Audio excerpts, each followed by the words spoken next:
नमस्कार साथियों, मैं डॉक्टर राजदेव सर आप सभी का क्लब एग्रीकल्चर एकेडमी के ऑफिशियल यूट्यूब चैनल पर स्वागत करता हूं। आप सभी लोगों का बहुत सारा मैसेज ऐसे छात्रों को आया जो उनका ये था कि सर हम पहली बार इस परीक्षा में सम्मिलित होने जा रहे हैं, हमारी रणनीति क्या होनी चाहिए उस संबंध में, या जितने लोग भी इसमें सम्मिलित होने जा रहे हैं कैसी आपकी रणनीति हो, आप सभी के लिए मेरी तरफ से एक सुझाव है। यदि आप उसे स्वीकार करेंगे तो मुझे पूरा उम्मीद है कि आप लाभकारी होंगे उससे। तो सबसे पहले तो हमें यह देखना होगा कि हमारा सिलेबस क्या है।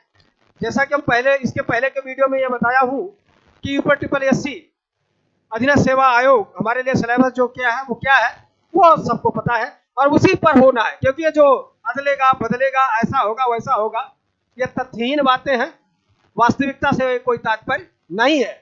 जो वास्तविकता है हम उसी पे बात करेंगे। वास्तविकता यह है कि हम लोगों से एक बात करता है, जैसे यहाँ पर हमने लिखा है सामान्य विज्ञान, ठीक है। दूसरा होता है सामान्य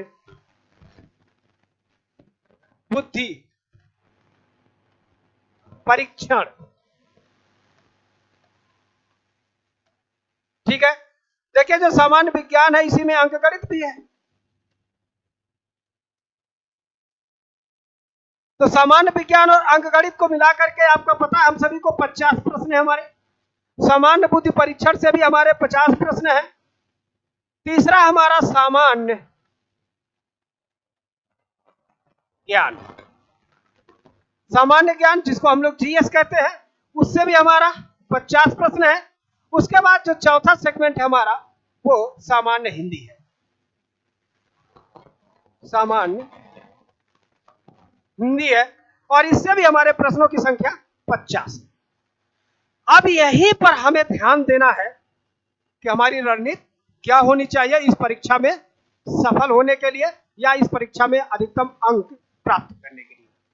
ध्यान रखिएगा साथियों, ये निर्णय हमारी सफलता का पैमाना तय करेगा, इसलिए यहां पर निर्णय लेना बहुत आवश्यक है।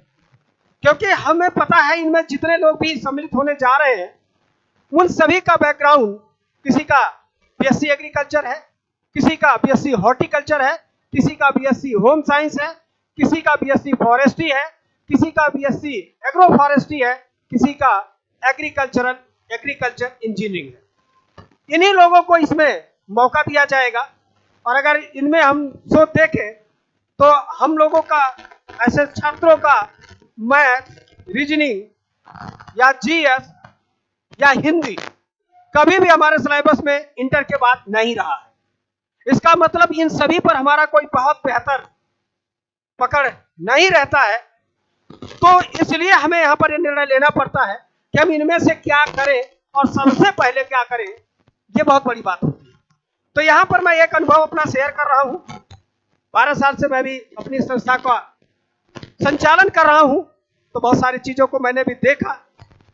और जब जब ये विज्ञापन आते हैं इस तरह के एग्रीकल्चर उत्तर प्रदेश में एग्रीकल्चर के लिए कोई विज्ञापन या राष्ट्रीय स्तर पर एग्रीकल्चर के लिए कोई विज्ञापन, तो हमारी संस्था में इन सभी के बैचेज चलाए जाते हैं। तो उस आधार पर हम आपको अपने एक्सपीरियंस के आधार पर ये बता रहे हैं कि ऐसी परिस्थिति में आप निर्णय क्या लें। अब उस निर्णय में आप देखिएगा आपको यहाँ पर सामान्य विज्ञान एवं अंकगणित है। तो आपको पता है कि हमारी जो अंकगणित होती है बहुत बेहतर नहीं होती है, ठीक है।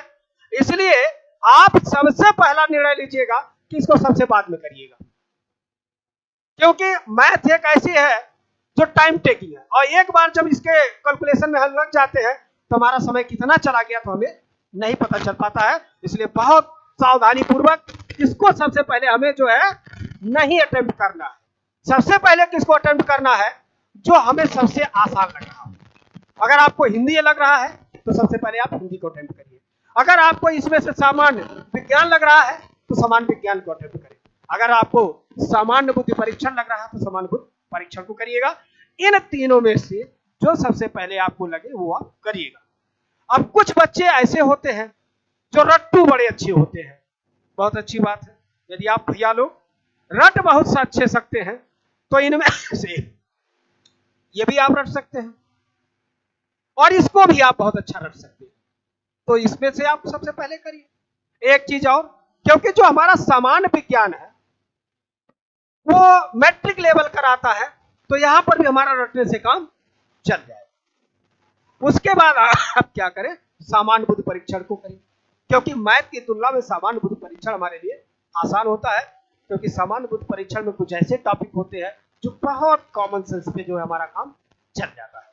तो इसलिए सबसे पहले इनमें से जो भी आपको आए वो उठा लीजिए, उसके बाद इसको उठाइए और फिर, और ऐसा मैं क्यों कह रहा हूं ये भी ध्यान लीजिए, क्योंकि जितने ग्रुप के लोग इसमें सम्मिलित होते हैं वो सारे लोग एएफओ के एग्जाम में भी सम्मिलित होते हैं। एएफओ में क्या करता है, एएफओ भाई आपसे ये कहता है कि हमें हर एक का कट ऑफ चाहिए, लेकिन यूपी ट्रिपल एससी के किसी भी एग्जाम में ये तो कहीं किया नहीं है कि आपको इसमें भी क्वालिफाई करना है, इसमें भी क्वालिफाई होना है, इसमें भी क्वालिफाई, इसमें भी। वो तो कहता भैया टोटल से हम देखेंगे। तो हमें टोटल मार्क ज्यादा गेन करना है, ना कि किनमें से कितना हमें मिला। तो यहां से हम जितना अधिक से अधिक मार्क गेन कर पाएंगे वही हमारी सफलता का पैमाना तय करेगा। इसलिए हर एक में से जो आ रहा, जो सबसे पहले आ रहा सबसे पहले करिए, और जिसका आपको अगर अंकगणित बहुत कम आ रही तो आप बिल्कुल अपना समय यहाँ व्यर्थ ना करिएगा। यदि लास्ट में आपको बचेगा तो अपना समय लगाइएगा, क्योंकि हमारे सिलेक्शन का आधार टोटल है। ठीक है, हमें टोटल कितना अंक मिला उसी पर हमारा जो है सिलेक्शन आधारित है। इसलिए जो है आप इनमें से उन्हीं को अटेम्प्ट करिएगा जो आपको पहले जिस क्रम में आ रहा उसी क्रम में अटेम्प्ट करते चलिएगा। हमें उम्मीद है आप लोग इस तरह से रणनीति अपना करके और अपनी सफलता को सुनिश्चित कर पाएंगे। तो हमारी तरफ से यही आप लोग के लिए प्रेरणा भी है और यही हमारी सुझाव भी है कि आप इस तरह से अपने कार्य को करें ताकि आप अपने लक्ष्य को प्राप्त करें। तो आज के लिए इतना ही, तब तक के लिए जय हिंद।